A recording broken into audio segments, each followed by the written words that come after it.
would be easy to forget that AMD had blowout earnings this morning, given the price action that we've seen throughout the day, getting absolutely crushed all morning long, and then rising to basically right towards those highs as we had the Fed just come out here and sort of save the day. But you have to ask yourself, if you were looking for the long trade in AMD because you love those earnings, how could you possibly be up on the day? And it's pretty simple.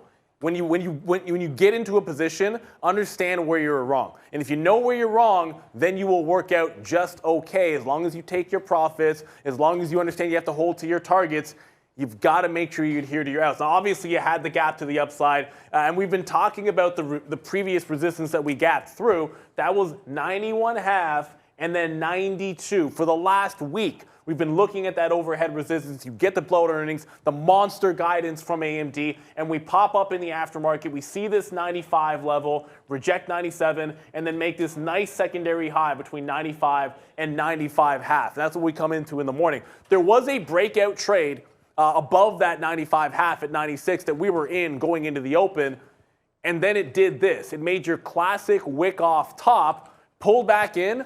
Where's the first long going to be? 95.5, right? Like, we remember that level. We get long in front of it. It breaks. We gone. Forget about it. Not even going to mess around with that. It comes right back down later on in the session.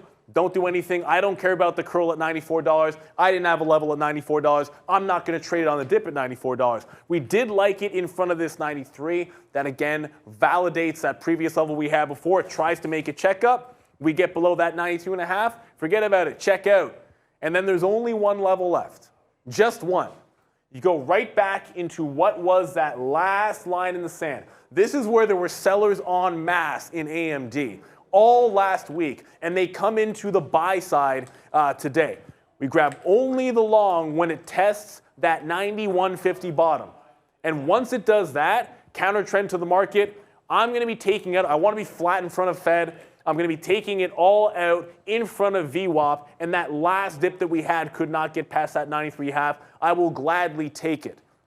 We're going to get in, we're going to get out, but make sure that you're adhering your stops. If I'm averaging into this, there's no way you're going to win. I was long in the pre-market, 1, 2, 3, 4 separate trades. Every single time I'm taking profit when it presents itself, and I am never, ever holding against my stop. Once you are against the grain, and the second you're doing this, you're against the grain, you cannot be holding on to that long side of the trade. It's just going to get you into trouble. There will always be another trade. If you like the stock and it's screaming to the downside and you want to be a buyer, that just means you can be a little bit more patient and wait for your level.